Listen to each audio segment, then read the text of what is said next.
अण्णा नेहमी म्हणतायत की मी सरपंच बघितला, संतोषला कधी बघितलं नाही. पण मला माझ्या मनात असं वाटतंय की अण्णा तुम्ही सरपंच जरी नाही बघितला तरी त्याच सरपंचाचे आचार विचार आपल्या ग्रामपंचायतला मागच्या 6 वर्षापासून 6 महिन्यापासून होते की त्याला अगोदर समाज म्हणजे जसं की तुम्ही जर आता गेले छत्रपती शिवाजी महाराज चौक बघितला, भारतरत्न डॉक्टर बाबासाहेब आंबेडकर चौक बघितला, तिथला तुझा भवानी चौक बघितला, हॉस्पिटल बघितलं, सगळ्या गोष्टी बघितल्या आणि घर बघितलं तर तुम्हाला त्या प्रश्नाचं उत्तर भेटून जाईल. आता तो म्हणायचा देखील आता त्या गोष्टीचं खूप वाईट वाटतंय की मला आयुष्यात कोणीही म्हणेल, कुठलाही माणूस म्हणेल इथं बस तिथं बस, हे करू नको ते करू नको, लावलेलं झाड मला कधी म्हणणार नाही की तू माझ्या सावलीतून बाजूला हो. आता आयुष्य कसं जगायचंय पुढचं हा पडलेला सगळ्यात मोठा प्रश्न आहे.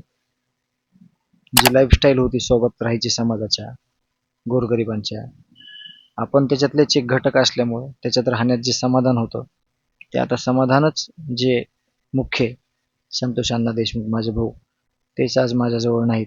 म्हणून जगण्याचा हा कठीण काळ कसा पुढे जाणार आहे हे पडलेला खूप मोठा प्रश्न आहे मला. संतोष वडिलांच्या ठिकाणी होते. मी हे खात्रीनं सांगू शकतो की मला जे माझं कुटुंब होतं 10 लोकांचं त्याच्यात सगळ्यात अग्रस्थानी मी माझ्या भावाला स्थान दिलेलं होतं. हे गावाला, माझ्या कुटुंबाला आणि पंचक्रोशीत सगळ्यांना माहीत होतं किंवा जे मी काय जिथं जाईल तिथं मी माझ्या भावाच्या कौतुकाशिवाय किंवा माझ्या भावाच्या कामाशिवाय दुसरं व्यतिरिक्त माझी ओळख देखील कधी देत नव्हतो. मी त्याचा भाऊ आहे याच्यातच सगळं सामावलेलं असायचं आणि त्याचं कार्य जे आहे ते मी सांगायचा प्रयत्न करायचो. जसं की आष्टी तालुक्यात म्हणजे आष्टीला काल गेलो होतो मी, अण्णाकडे मला वकिलासंदर्भात बोलायचं होतं. तुम्ही प्रश्न विचारलाय त्याला लागूनच हे विषय आहे की जामगावची जी ग्रामपंचायत आहे, राधेश्याम भैया तिथले सरपंच आहेत. मागच्या 6 महिन्यापासून मी त्या ग्रामपंचायतला 3 वेळेस गेलो होतो. कालच तिथून जे आपल्या ग्रामपंचायतची डॉक्युमेंटरी आहे, वेगवेगळे जे पुरस्कार मिळालेले आहेत ते डॉक्युमेंटरी मी भैयांच्या ग्रामपंचायतचे जे कर्मचारी आहेत, उपसरपंच बिभीषण भैया आहेत त्यांच्याकडे घेऊन गेलो होतो. त्या पद्धतीनं त्यांनी आतापर्यंत काम केलंय. तर ती काल मी कागदपत्र ते त्यांनी मला देऊन टाकले की हे भैया आपण अशा पद्धतीनं काम केलंय. आणि अण्णा देखील काल बोलले बघा की राधेश्याम भैया माझे जे पुतणे आहेत त्यांचे संतोषचे संबंध होते. तर आमचे संबंध त्यांच्यासोबत पहिल्यापासून होते. अण्णा नेहमी म्हणतायत की मी सरपंच बघितला, संतोषला कधी बघितलं नाही. पण मला माझ्या मनात असं वाटतंय की अण्णा तुम्ही सरपंच जरी नाही बघितला तरी त्याच सरपंचाचे आचार विचार आपल्या ग्रामपंचायतला मागच्या 6 महिन्यापासून होते आणि ते मी काल घेऊन आलेलो इकडे पेपर सगळे. प्रामुख्यानं मी त्यांना भेटल्यावर सांगणार आहे ही गोष्ट, पण आपल्या माध्यमातून पण सांगू इच्छितो की आम्ही सगळं जे केलेलं काम आहे, सगळे जे आराखडे आहेत, सगळे जे बक्षीस कसे भेटले, पुरस्कार कसे मिळाले, कुठले लोक आले, आपण काय भौतिक सुविधाचं नियोजन केलं होतं, आपण काय व्यवस्थापन केलं होतं, त्या सगळ्या संदर्भातली माहिती त्या डॉक्युमेंटरीमध्ये होती, त्या फाईलमध्ये होती. त्या फाईल आम्ही काल घेऊन आलो. खूप वाईट वाटलं त्या गोष्टीचं. जुन्या आठवणी पावलोपावली आहेत अण्णाच्या, आमच्या दोघांचं बॉन्डिंग खूप भारी होतं. खूप म्हणजे आमच्यात कधी एवढ्या दिवसात कधी चुकून वाद नाही झाला, कधी हे केलं ते केलं म्हणून कधी एकमेकासोबत आचार विचार एकदम चांगल्या पद्धतीनं राहिले.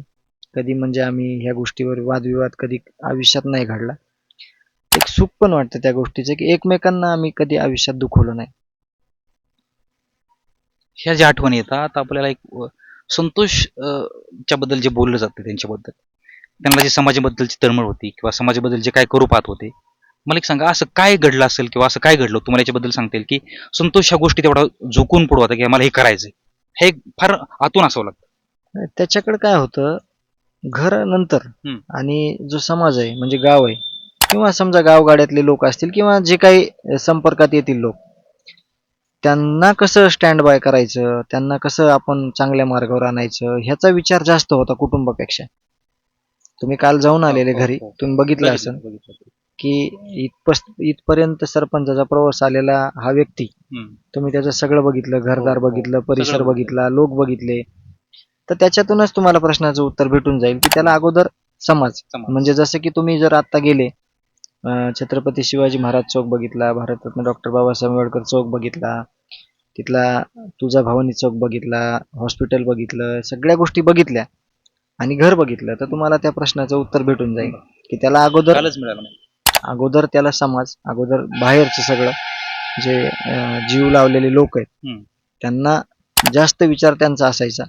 म्हणूनच ह्याच्यातनंच संतोष अण्णा अजून महत्त्वाची गोष्ट सांगतो की तुम्ही ज्या गावात एंट्री करताय हम्म. ते 7 जुलै 2016ला वृक्षारोपण त्यांनी पहिलं झाड लावलं होतं तिथं. ते सगळे झाडं मध्ये घनवन प्रकल्प आहे. जवळपास 1 किलोमीटर पर्यंत ते सगळे झाडं लावलेले. ह्या सगळ्या संतोष अण्णांच्या ओळखी होत्या. म्हणून आता तो म्हणायचा देखील, आता त्या गोष्टीचं खूप वाईट वाटतंय की मला आयुष्यात कोणीही म्हणेल, कुठलाही माणूस म्हणेल इथं बस तिथं बस, हे करू नको ते करू नको, लावलेलं झाड मला कधी म्हणणार नाही की तू माझ्या सावलीतून बाजूला हो.